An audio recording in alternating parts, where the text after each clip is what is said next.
नमस्कार दोस्तों, आज मैं फिर हाजिर हूँ एक नई कथा के साथ। आज की कथा का शीर्षक है अर्जुन और चिड़िया की आँख। अगर ये कथा आपको पसंद आए प्लीज़ सब्सक्राइब करें और बेल आइकन ज़रूर दबाएं। तो शुरू करते हैं। यह द्वापर युग के उन दिनों की बात है जब पांचों पांडव और कौरव पुत्र गुरु द्रोणाचार्य से अपनी शिक्षा ग्रहण कर रहे थे। उन दिनों पांडव धनु विद्या का ज्ञान प्राप्त कर रहे थे। एक दिन गुरु द्रोणाचार्य ने उनकी परीक्षा लेने का विचार किया। परीक्षा के लिए गुरुदेव ने पांचों पांडव युधिष्ठिर, भीम, अर्जुन, नकुल और सहदेव के साथ साथ कौरवों को भी जंगल में बुलाया और एक पेड़ के सामने ले जाकर खड़ा कर दिया और कहा, शिष्यों, आज आप सभी की परीक्षा का दिन है। आज इस बात की परीक्षा होगी कि मेरे द्वारा दी गई धनुविद्या से आप सभी ने कितना सीखा है। इसके बाद गुरु द्रोणाचार्य ने उस पेड़ की तरफ इशारा करते हुए कहा, वहाँ देखो, उस पेड़ पर एक नकली चिड़िया लटकी है। मैं चाहता हूँ कि आप सभी एक एक करके उस मछली की आँख पर निशाना लगाएं और तीर सीधा आँख के बीचों बीच उसकी पुतली पर जाकर लगना चाहिए। क्या आप सभी समझ गए? इस पर सभी ने सहमति में अपनी सिर हिला दिया।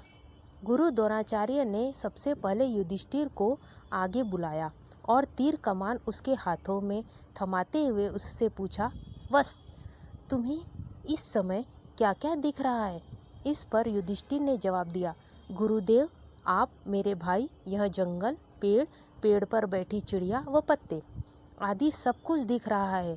यह सुनकर द्रोणाचार्य ने युधिष्ठिर के हाथ से तीर कमान ले लिया और कहा कि वह इस परीक्षा के लिए अभी तैयार नहीं है।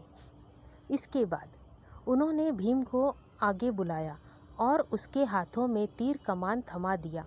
फिर उन्होंने भीम से पूछा कि उसे क्या क्या दिख रहा है।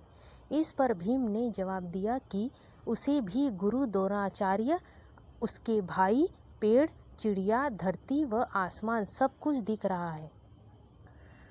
गुरु द्रोणाचार्य ने उसके हाथों से भी धनुष बाण वापस ले लिया और उसे अपने स्थान पर जाकर खड़े रहने को कह दिया।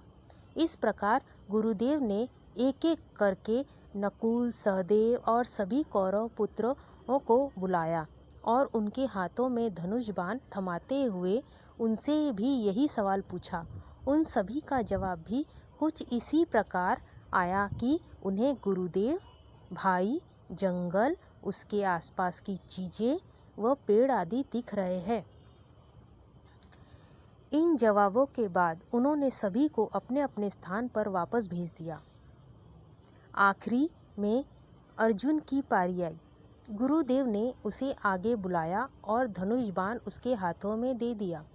फिर उन्होंने अर्जुन से पूछा, वत्स, बताओ कि तुम्हें क्या दिख रहा है? अर्जुन ने कहा, मुझे उस चिड़िया की आँख दिख रही है। गुरुदेव ने पूछा, और क्या दिख रहा है तुम्हें? अर्जुन, मुझे उस चिड़िया की आँख के अलावा कुछ नहीं दिख रहा गुरुदेव। अर्जुन ने कहा, यह सुनकर कि अर्जुन चिड़िया की आँख के अलावा कुछ नहीं देख रहा, गुरुदेव द्रोणाचार्य मुस्कुराए और कहा, तुम इस परीक्षा के लिए तैयार हो, निशाना लगाओ बस। गुरु का आदेश मिलते ही अर्जुन ने चिड़िया की आँख पर तीर मारा और तीर सीधा उसके लक्ष्य पर जाकर लगा। कहानी से सीख। अर्जुन और चिड़िया की आँख की इस कहानी से हमें यह सीख मिलती है कि सफलता प्राप्त करने के लिए हमारा ध्यान सिर्फ अपने लक्ष्य पर होना चाहिए। तो दोस्तों, यह कथा आपको पसंद आए तो प्लीज़ सब्सक्राइब करें, लाइक करें, शेयर करें और हाँ, बेल आइकन ज़रूर दबाएं। धन्यवाद।